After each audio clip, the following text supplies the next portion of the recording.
هنكمل مع بعض شرح عناصر الهيد ونبدأ نشرح عنصر جديد وهو عنصر الميتا.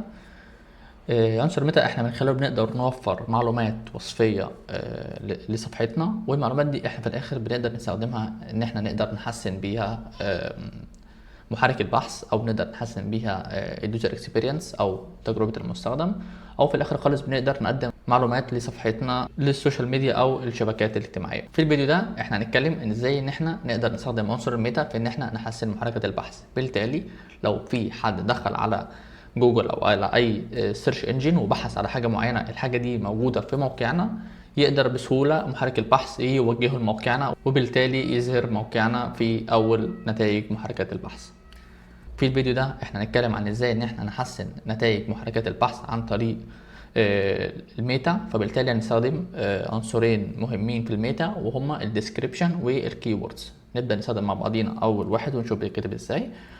ان احنا نكتب ميتا، هو عنصر ملوش كلوزنج تاج، فبالتالي بنقدر نمسح دي، نقدر نكتب كل حاجه احنا عايزينها جوه الميتا. وعن طريق عنصر الميتا بنبدا نكتب اتنين اتريبيوتس واللي هما نيم، وهنا بنكتب الديسكريبشن والكونتنت، وده اللي بنستخدمه علشان خاطر نكتب فيها ملخص للموضوع اللي بنتكلم عنه في صفحتنا. عادة الكلام اللي بنكتبه في الكونتنت هو الكلام اللي بيكون بيظهر في محرك البحث تحت تايتل او تحت عنوان صفحتنا في محرك البحث. فبالتالي المفروض الكلام ده يكون مهم، وان احنا نكتب جملة معينة مختصرة عن موضوعنا بيتكلم عن ايه.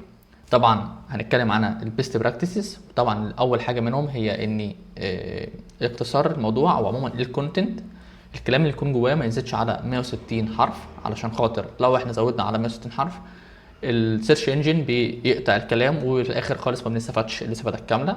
واخر حاجه طبعا هي ان اكتب كلام حقيقي على موضوعنا، لان لو محرك البحث لقى ان الكلام اللي موجود في الكونتنت للديسكريبشن مختلف تماما على الموضوع اللي احنا بنتكلم عنه في صفحتنا، جوجل بيتجاهل الكونتنت اللي موجود هنا وبيكتب هو الجمله اللي هو شايف انها بتعبر على موضوعنا. طبعا بياخد الجمله من نص موضوعنا وبيحطه هو كانه هو الديسكريبشن.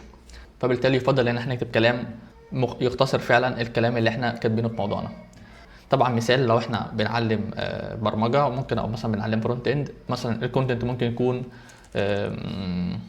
a guide for learning HTML CSS and JavaScript. كده الكلام مظبوط، لاني كده انا قدرت افهم ان الديسكريبشن او عموما اختصار الموضوع اللي انا هتكلم عنه دلوقتي هو عباره عن ان انا اعلم HTML و CSS و JavaScript. وطبعا كده الكلام واضح والجمله مكتوبه تمام ومش معديه الماكس اللي هو المفروض توصل له اللي هو 160 حرف، فبالتالي كده تمام. حاجه المفروض نتجنبها ان احنا واحنا بنكتب الديسكريبشن ان احنا نكتب كيوردز او كلمات مفتاحيه. ان احنا مثلا هنا بدل ما انا اكتب مثلا a guide for learning HTML CSS هلاقي مثلا اكتب HTML CSS and JavaScript. طبعا دي حاجه المفروض نتجنبها، لان دي حاجه مش صح، لان كده هو ملقاش ان ده عباره عن ديسكريبشن، احنا كده بس كتبنا يعتبر كيوردز معينه او كلمات مفتاحيه، فبالتالي هو هيروح متجاهل الديسكريبشن اللي احنا كتبناها وهياخد نص مكتوب من اللي احنا كاتبينه في الموضوع ده. حاجه كمان تاني المفروض نتجنبها هي ان احنا نكتب مثلا كونتنت مختلف تماما على عن اللي احنا كاتبينه، فبالتالي هو هيتصرف نفس التصرف التاني وهيتجاهل الكونتنت بتاعنا وهياخد نص من المكتوب في موضوعنا.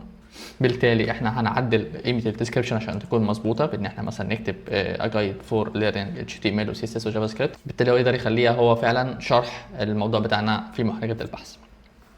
تاني ميتا هنتكلم عنه هو ميتا الكيوردز، واللي هو بيتكتب بالطريقه دي: ميتا نيم كيوردز.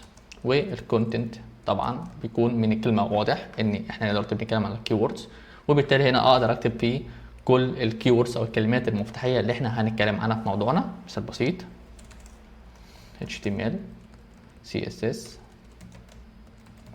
JavaScript React او اي حاجه تاني، وان احنا نقفل الميتا. ميتا الكيوردز ما بقتش مرئيه من معظم حركات البحث، فطبعا يفضل ان احنا ما نستخدمهاش، لان معظم حركات البحث بقت تشوف موضوعنا بيتكلم عن ايه، وهم اللي بقوا ينقوا الكيوردز الموجوده جوه ويبتدوا يكونوا عارفين موضوعنا بيتكلم عن ايه ويعرضوه للناس اللي بيدوروا على محتوى الصفحه بتاعتنا. فبالتالي لو احنا مش عايزين نستخدمه نقدر ما نستخدموش عادي. اهم حاجه ان احنا نستخدم ديسكريبشن، واهم حاجه ان احنا نحط نص ملخص للموضوع بتاعنا عشان خاطر محرك البحث يقدر يحط الجمله دي تحت راس الموضوع في محرك البحث. ويبقى احنا كده اتكلمنا على اول عنصرين في الميتا واللي هم بنستخدمهم في السيو.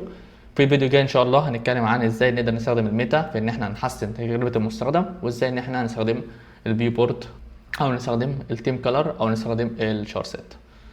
شكرا.